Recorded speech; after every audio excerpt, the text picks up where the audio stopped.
Hamas के सरबराह के बाद कल इसराइल ने हिजबुल्लाह के सरबराह हसन नसरुल्लाह को भी दोस्तों कत्ल कर दिया है और इसके बाद ऐलान किया है कि अब ईरान के सुप्रीम लीडर आयतुल्लाह खुमैनी को भी कत्ल कर दिया जाएगा। अब इसके पीछे दोस्तों ईरान के नए आने वाले सदर का हाथ कैसे हो सकता है, ये भी आपके सामने रखते हैं। मशरिक़ वस्ता में दोस्तों जंग की सूरत हाल मजीद तशवीशनाक हो गई है। ईरान ने इसराइल की जानिब से हिजबुल्लाह हेडक्वार्टर पर हमले के बाद लुबनान में जंगजू भेजने का मंसूबा तैयार कर लिया है। अमरीकी खबरसां इदारे NBC की एक रिपोर्ट में दावा किया जा रहा है कि ईरान ने लुबनान में इसराइली जहरियत के खिलाफ अस्करियत पसंदों को भेजने का एक मंसूबा तैयार किया है। ईरानी नाइब आलमी अमूर हसन अख्तरी ने कहा है कि हुकाम 1981 की तरह लुबनान में लड़ाई की इजाजत देंगे, जबकि खबरसां इदारे की रिपोर्ट के मुताबिक ईरानी सुप्रीम लीडर आयतुल्लाह खुमैनी को नामालूम महफूज मुकाम पर भी मुंतकिल कर दिया गया है और इन्हें सख्त हिफाजती इकदामात में रखा जा रहा है क्योंकि इन पर हमला भी हो सकता है और इनको भी शहीद किया जा सकता है। तो जैसे ही दोस्तों ईरान के साबिक सदर को शहीद किया गया, उसके बाद नए सदर आए तो आपने देखा कि कैसे जो है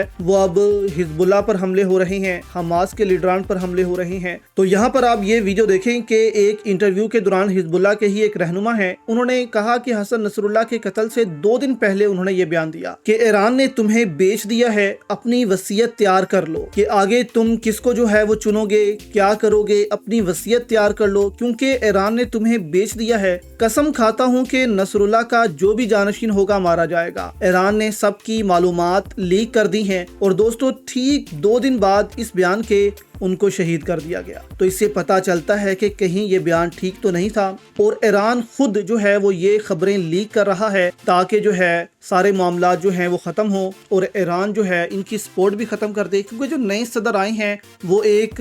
वादा करके अवाम से आए थे कि ये सब कुछ ख़त्म करूँगा, ईरान को जो है वो इन पाबंदियों से निकालूंगा। तो यहाँ पर ऐसा लग रहा है कि कहीं जो ईरान के नए सदर आए हैं कहीं वही तो इसमें मुलविस नहीं है, जबकि दूसरी जानिब जो है वो ईरान के सुप्रीम लीडर को भी दोस्तों अब जो है कत्ल होने का खदशा जाहिर कर दिया गया है कि उन पर भी हमला होगा। इस वजह से उनको नामालूम मकाम पर मुंतकिल कर दिया गया है। उनकी खबर अब किसी को भी नहीं दी जाएगी कि वो कहाँ है, सिर्फ सिक्योरिटी के चंद एहलकार जो हैं वो जानते होंगे कि वो इस वक्त कहां पर मौजूद हैं। जबकि हिजबुल्लाह के सरबराह को कत्ल करने के लिए दोस्तों इसराइल ने बंकर बम का इस्तेमाल किया, जो कि आलमी दुनिया में इस्तेमाल करने पर पाबंदी आयद है, लेकिन इसराइल ने इसको इस्तेमाल किया जो कि बंकर्स के अंदर घुसकर फिर धमाका करते हैं। 85 के करीब जो हैं वो ये बम इस्तेमाल किए, यानी कि पहले पहली मंजिल को तबाह किया, फिर दूसरी को, फिर तीसरी को, इसी तरह 14वीं मंजिल में जाकर उनको शहीद किया गया जो कि ज़ेरे ज़मीन मौजूद थी।